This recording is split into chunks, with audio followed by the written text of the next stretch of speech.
Jauh di masa lampau, sebelum dunia mengenal secangkir minuman penyemangat pagi, tersembunyi sebuah rahasia di dataran tinggi Ethiopia yang hijau dan subur. Rahasia ini tidak terungkap melalui penelitian para cendekiawan atau dekret seorang raja, melainkan melalui pengamatan tulus seorang penggembala sederhana terhadap kawanan hewan gembalaannya. Kisah ini adalah tentang Kaldi, pemuda yang namanya terukir abadi dalam sejarah sebagai penemu biji kopi, sebuah karunia alam yang kelak akan mengubah ritual pagi jutaan umat manusia di seluruh dunia. Ini adalah epik tentang kebetulan yang diberkahi, tentang rasa penasaran yang mengalahkan rasa takut, dan tentang bagaimana sebuah penolakan yang gegabah justru menjadi jalan bagi penemuan yang luar biasa.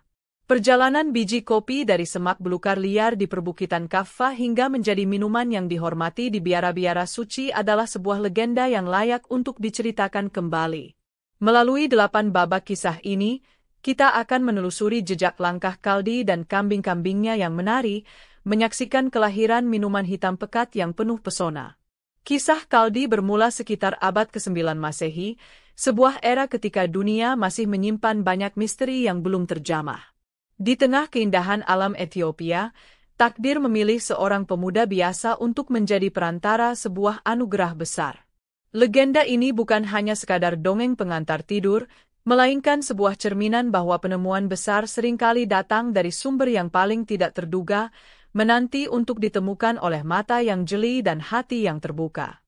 Narasi ini akan membawa kita melintasi padang rumput yang tenang, memasuki gerbang biara yang penuh kewaspadaan, hingga merasakan kehangatan perapian yang secara ajaib mengubah buah terkutuk menjadi biji beraroma surgawi.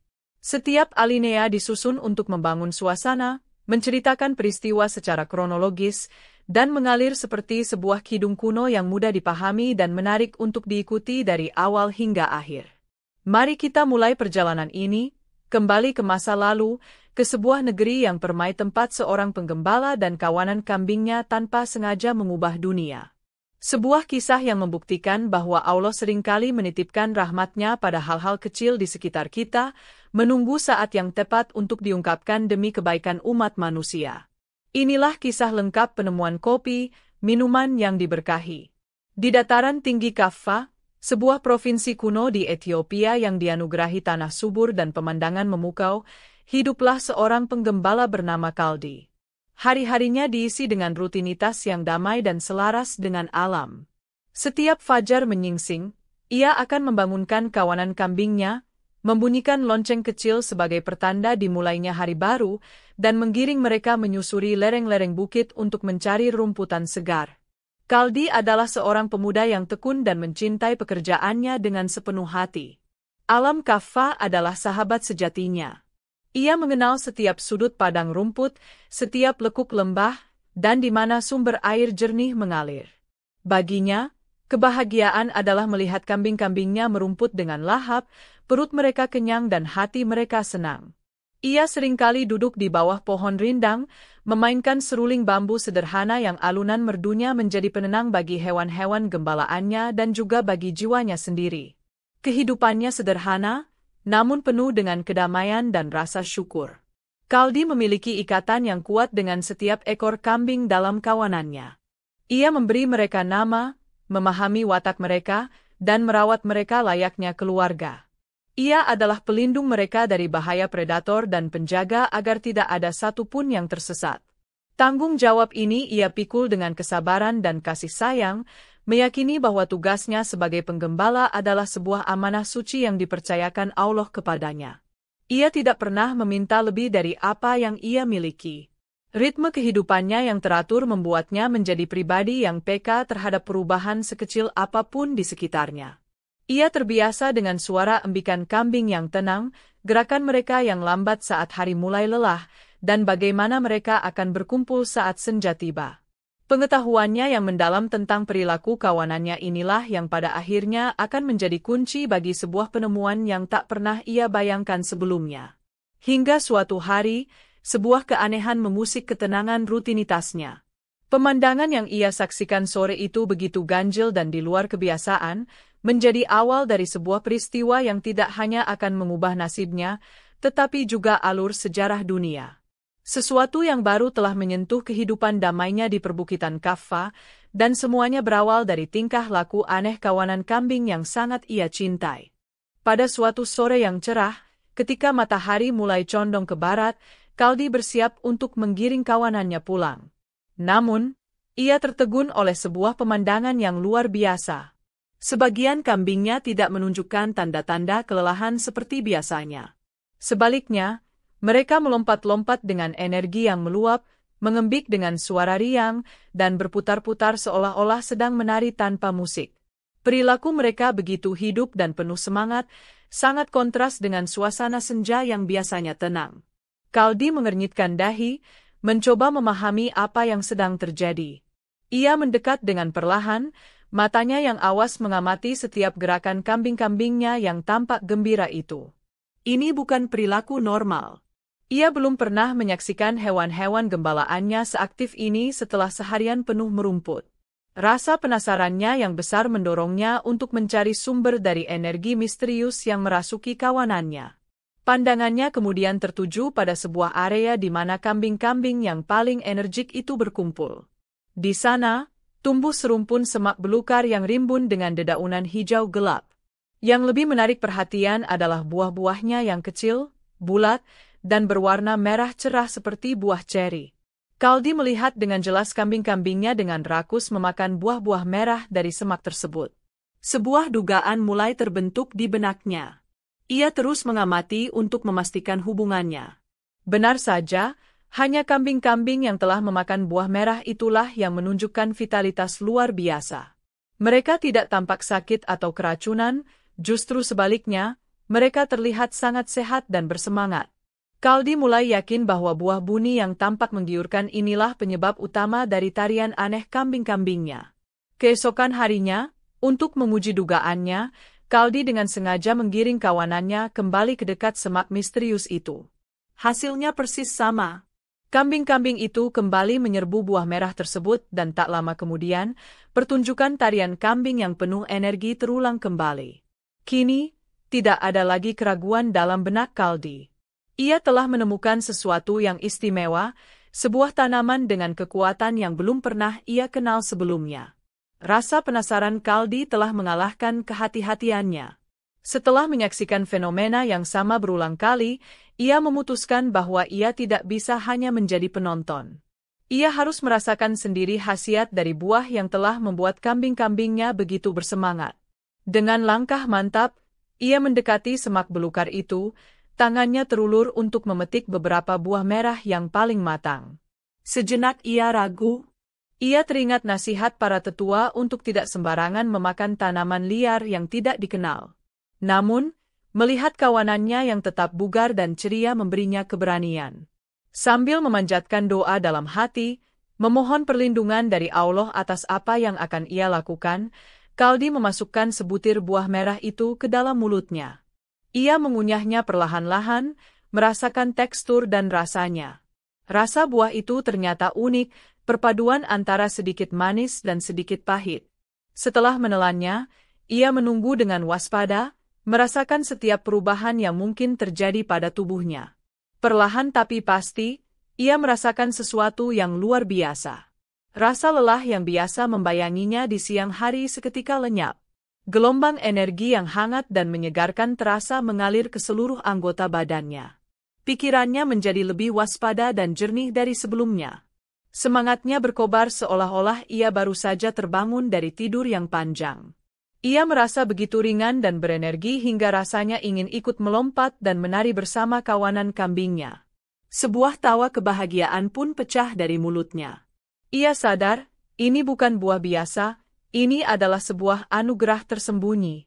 Merasa telah menemukan sesuatu yang berharga, Kaldi memetik lebih banyak lagi buah merah itu dan membungkusnya dengan sehelai kain. Ia berpikir bahwa karunia ini tidak seharusnya ia simpan untuk dirinya sendiri. Ia teringat para biarawan di biara terdekat yang sering berjaga sepanjang malam untuk berdoa. Mungkin, buah ini dapat membantu mereka tetap terjaga dan fokus dalam ibadah. Dengan niat tulus untuk berbagi, Kaldi pun memutuskan untuk menemui mereka. Dengan membawa bungkusan berisi buah buni merah temuannya, Kaldi berjalan kaki menuju sebuah biara tua yang berdiri kokoh di atas bukit. Biara itu adalah pusat kegiatan spiritual bagi masyarakat sekitar, tempat para biarawan yang saleh mengabdikan hidup mereka untuk beribadah kepada Allah. Kaldi menaruh hormat yang tinggi kepada mereka dan merasa bahwa mereka adalah orang yang paling pantas untuk ia beritahu tentang penemuan ajaibnya. Setibanya di depan gerbang biara yang terbuat dari kayu tebal, Kaldi meminta izin kepada penjaga untuk dapat bertemu dengan kepala biara. Setelah menunggu beberapa waktu, ia pun dipersilakan masuk ke dalam halaman biara yang tenang. Ia diantar menuju sebuah ruangan di mana seorang biarawan senior yang bijaksana, sang kepala biara, telah menunggunya. Dengan hati berdebar, Kaldi mempersiapkan diri untuk menceritakan kisahnya. Dengan bahasa yang sederhana namun penuh semangat, Kaldi mulai bercerita. Ia melukiskan dengan kata-kata tentang bagaimana kambing-kambingnya bertingkah aneh seperti menari setelah memakan buah dari semak tertentu. Ia juga mengaku bahwa ia telah mencobanya sendiri dan merasakan tubuhnya menjadi penuh energi dan pikirannya menjadi jernih.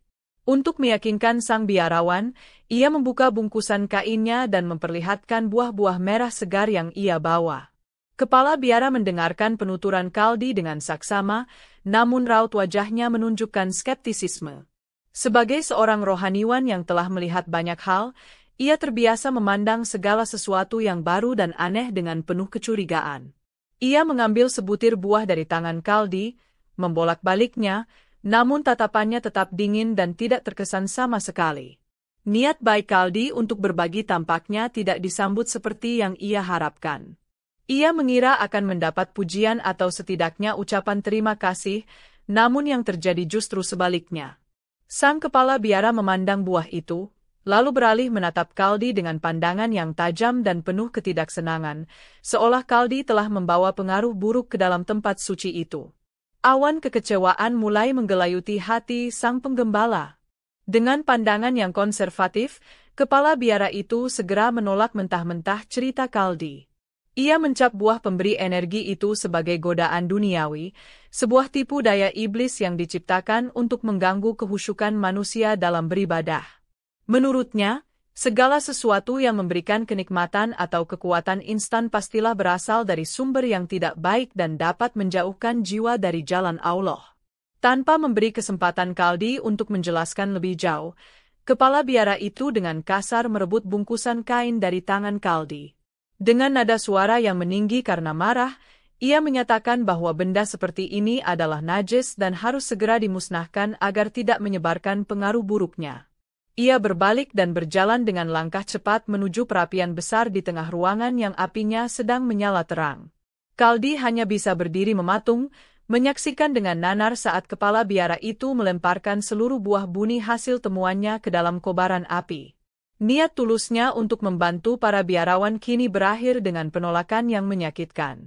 Hatinya dipenuhi rasa sedih dan kecewa. Ia mulai meragukan dirinya sendiri, berpikir bahwa mungkin ia memang telah melakukan sebuah kesalahan besar. Akan tetapi, takdir seringkali bekerja dengan cara yang misterius. Tindakan pemusnahan yang didasari oleh kemarahan dan ketidaktahuan itu justru menjadi sebuah langkah paling penting dalam perjalanan penemuan kopi. Ketika buah-buah merah itu dilalap oleh api, daging buahnya yang lembut hangus terbakar, menyisakan bagian biji yang keras di dalamnya. Biji-biji itu pun mulai terpanggang oleh panasnya api yang merata. Inilah momen ajaib yang tidak pernah diduga oleh siapapun di dalam ruangan itu. Dari dalam perapian, perlahan mulai menguar sebuah aroma yang begitu harum dan semerbak. Wangi yang pekat, kaya, dan sangat menggugah selera itu menyebar dengan cepat, memenuhi setiap sudut biara dan menarik perhatian siapapun yang menghirupnya. Sebuah keajaiban lahir dari sebuah penolakan. Aroma yang membubung dari perapian itu sungguh luar biasa, begitu memikat dan belum pernah tercium sebelumnya. Wanginya seolah-olah adalah wewangian dari taman surga yang turun ke bumi. Para biarawan lain yang sedang berada di ruangan lain atau di halaman biara, tanpa sadar mengikuti sumber aroma yang memabukkan itu. Mereka pun berkumpul di sekitar perapian dengan ekspresi wajah penuh keheranan dan kekaguman. Bahkan sang kepala biara yang tadinya berdiri dengan wajah geram kini terdiam membisu. Kemarahannya seakan larut oleh keharuman yang membelai indera penciumannya. Rasa penasarannya yang besar kini mengalahkan semua prasangka buruknya. Sadar bahwa ia mungkin telah salah menilai, ia memerintahkan seorang biarawan muda untuk segera mengeluarkan biji-biji itu dari dalam api sebelum semuanya hangus menjadi abu. Menggunakan sebuah alat pengait dari besi panjang, biji-biji yang kini telah berubah warna menjadi coklat kehitaman itu berhasil diangkat dari perapian. Biji-biji panas itu lalu diletakkan di atas sebuah nampan logam agar suhunya menurun. Saat proses pendinginan berlangsung, aroma panggang yang khas justru semakin kuat tercium, membuat semua yang ada di sana semakin takjub. Sesuatu yang tadi dicap sebagai karya setan kini telah menjelma menjadi sumber wewangian surgawi. Kecurigaan para biarawan seketika sirna, digantikan oleh rasa ingin tahu yang tak tertahankan. Mereka menyadari bahwa tindakan gegabah kepala biara melemparkan buah itu ke dalam api bukanlah sebuah pemusnahan, melainkan sebuah proses transformasi ajaib yang tidak disengaja. Api telah membuka segel rahasia yang tersembunyi di dalam biji tersebut, melepaskan esensi sejatinya dalam bentuk aroma yang begitu mempesona. Kini, pandangan mereka terhadap biji-biji hangus itu telah berubah total. Mereka memandangnya dengan penuh minat dan harapan. Sebuah pemikiran baru mulai bersemi di benak mereka. Jika aromanya saja sudah senikmat ini, lantas bagaimana dengan rasanya jika diolah lebih lanjut? Penolakan telah berganti menjadi penerimaan melalui sebuah kebetulan yang diberkahi, membuka jalan bagi eksperimen selanjutnya. Didorong oleh rasa penasaran yang memuncak, para biarawan memutuskan untuk segera mengolah biji-biji panggang tersebut. Salah seorang dari mereka bergegas mengambil alu dan lesung batu yang biasa digunakan untuk menumbuk rempah-rempah. Biji-biji yang sudah dingin dan keras itu kemudian ditumbuk dengan sabar hingga hancur dan berubah menjadi bubuk halus berwarna coklat gelap yang eksotis. Setelah semua biji berhasil diubah menjadi bubuk, kepala biara memberikan instruksi berikutnya.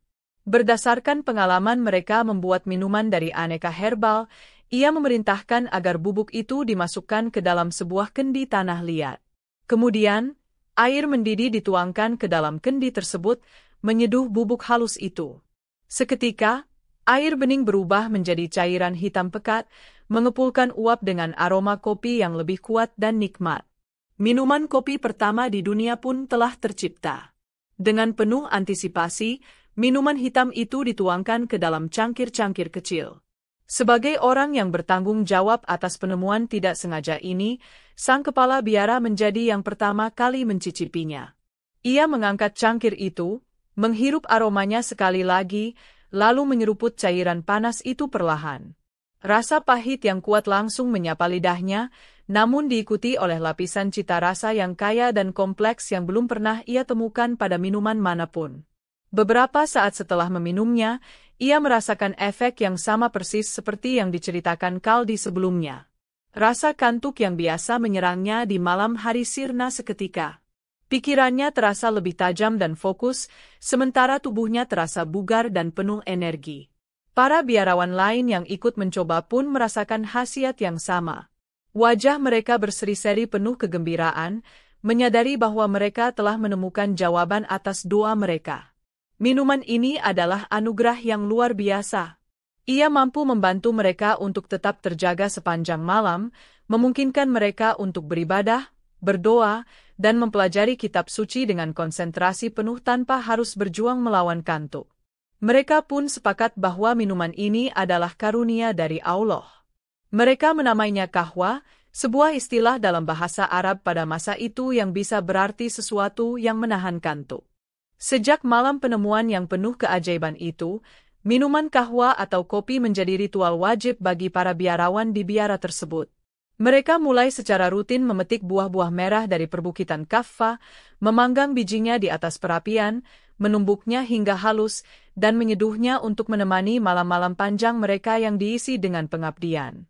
Berita mengenai minuman penangkal kantuk ini pun mulai tersebar dari satu biara ke biara lainnya di seluruh Ethiopia. Kabar tentang khasiat minuman hitam ini menyebar dengan cepat, dibawa oleh para peziarah, pedagang, dan pengelana yang singgah di biara. Mereka yang mencicipinya turut merasakan manfaatnya dan membawa pulang tidak hanya cerita, tetapi juga biji kopi itu sendiri. Dari Ethiopia, biji kopi memulai perjalanan bersejarahnya, menyeberangi Laut Merah dan berlabuh pertama kali di Jazirah Arab, khususnya di wilayah Yaman. Di Yaman, kopi untuk pertama kalinya dibudidayakan secara sistematis dan komersial. Minuman ini menjadi sangat populer di kalangan para sufi yang menggunakannya untuk membantu mereka tetap terjaga selama ritual zikir malam yang panjang. Dari Yaman, popularitas kopi menyebar ke seluruh dunia Arab, ke Kairo, Damaskus, dan Mekah. Kedai-kedai kopi pertama pun mulai bermunculan, menjadi pusat interaksi sosial dan intelektual. Nama kopi sendiri diyakini memiliki dua akar sejarah. Yang pertama adalah dari nama tempat asalnya, Kaffa. Yang kedua adalah dari namanya dalam bahasa Arab, kahwa. Kata kahwa kemudian diserap oleh Kekaisaran Ottoman di Turki menjadi kahve. Dari Turki, para pedagang Fenisia membawanya ke Eropa, di mana namanya berubah lagi dalam bahasa Belanda menjadi koffie, yang kemudian menjadi dasar bagi kata dalam bahasa Inggris, kopi, dan kopi dalam bahasa Indonesia. Legenda Kaldi dan kambingnya yang menari tetap hidup sebagai kisah asal-usul kopi yang paling dicintai. Walaupun kebenarannya secara historis sulit dibuktikan, karena baru ditulis ratusan tahun kemudian pada tahun 1671 Masehi oleh Antoine Faustus Nairon, kisah ini secara sempurna menangkap esensi penemuan kopi. Nama Kaldi, sang penggembala sederhana, kini abadi selamanya, terpatri dalam setiap cangkir kopi yang dinikmati di seluruh dunia, sebagai pengingat akan permulaan yang ajaib di dataran tinggi Ethiopia. Demikianlah kisah ini diceritakan, segala kebenaran detailnya kita kembalikan kepada Allah, Tuhan pemilik kisah kehidupan.